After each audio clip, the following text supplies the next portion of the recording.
अस्सलाम वालेकुम, this is Zainul Abidin और मैं आपके साथ आज एक नया टॉपिक लेकर आया हूँ अबाउट सेल्फ कॉन्फिडेंस के बारे में कि सेल्फ कॉन्फिडेंस क्या होता है। तो ये था हमारे सहाबा कराम में, हमारे जो सहाबा कराम थे उनमें जो कॉन्फिडेंस होता था, उनमें जो बात करने के लहजे होते थे, उनके जो तरीके होते थे बात करने के, वो दूसरों को भी काफ़ी खुश करते थे। जैसे हमारे हुजूर पाक सल्लल्लाहु अलैहि वसल्लम का तरीका था, जो उनके बात करने का तरीका था, जो उनमें कॉन्फिडेंस होता था किसी और के सामने बात करने का। तो ये था हमारे सहाबा कराम में। रबिया बिन अल तमीमी आपने सुना होगा, मैं आपको बताने वाला हूँ रबिया बिन तमीमी के बारे में।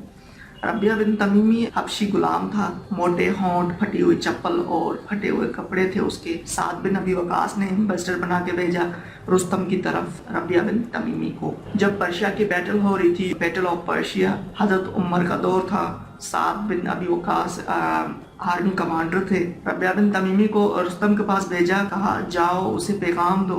रुस्तम बड़ी शान से बैठा हुआ था अपनी दरबार में। लिखने वाला लिखता है, रबिया बिन तमीमी बड़े ही कॉन्फिडेंस थे, दरबार में हाजिर हुआ, आता गया। जब वो वहाँ दरबार में पहुँचा तो रुस्तम ने अपने वजीर से कान में पूछा, सुनो, क्या तुमने किसी हबशी गुलाम के चेहरे पे इतना कॉन्फिडेंस देखा है? उसने कहा नहीं, है बतारी हुई। इतना इस बंदे में इतना कॉन्फिडेंस कैसे है? यह था उनका कॉन्फिडेंस। रबिया बिन तमीमी उस कॉन्फिडेंस की वजह से उसके करीब जाता गया। रुस्तम ने पूछा, why are you come here? क्यों आए हो यहाँ? रबिया बिन तमीमी ने कहा, I have come to deliver justice to the people and to drive them out of you injustice. I have come here to give them systems of अल्लाह सुब्हानहू व तआला।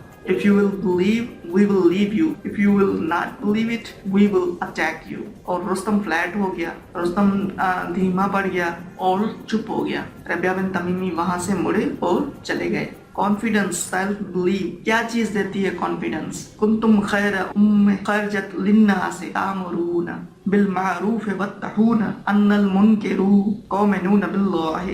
मुसलमानों, तुम वो बेहतरीन कौम हो, तुम वो बेहतरीन उम्मत हो जो लोगों के फायदे के लिए वजूद में लाई गई है। तुम नेकी की तलकीन करते हो, बुराई से रोकते हो और अल्लाह पर ईमान रखते हो। अल्लाह ने तुम्हें खैर उम्मा बनाया, जब अल्लाह खुद फरमा रहे हैं तुम लीडर्स हो, तुम चेंज मेकर्स हो। तुम क्यों अपने आप को उस गिरे हुए इंसान की तरह उन लोगों को फॉलो करते हो जो दुनिया और आखिरत में जलील ख्वार हैं? आपको अल्लाह ने लीडर्स बनाया है। Leaders can do everything, you have power. पहचानो अपने आप को, अल्लाह ने बेस्ट बनाया है आपको। ला इलाहा इल्लल्लाह को समझो, यू विल बिकम रबिया अल तमीमी। जैसा कि हजरत उमर ने फरमाया कि ज़मीन और ताकत अदल की मोहताज हैं। वो जानता होगा कि जो अल्लाह के हुक्म के मुताबिक अदल ना करे वो ज़ालिमीन का साथी है, लेकिन जानता होगा कि सबसे बड़ी जंग अपने गुस्से और नफ्स पे काबू पाना है। जो शख्स अपने जुबान और हाथ पर काबू ना पा सके वो हाकिम नहीं बन सकता। अल्लाह हाफिज़।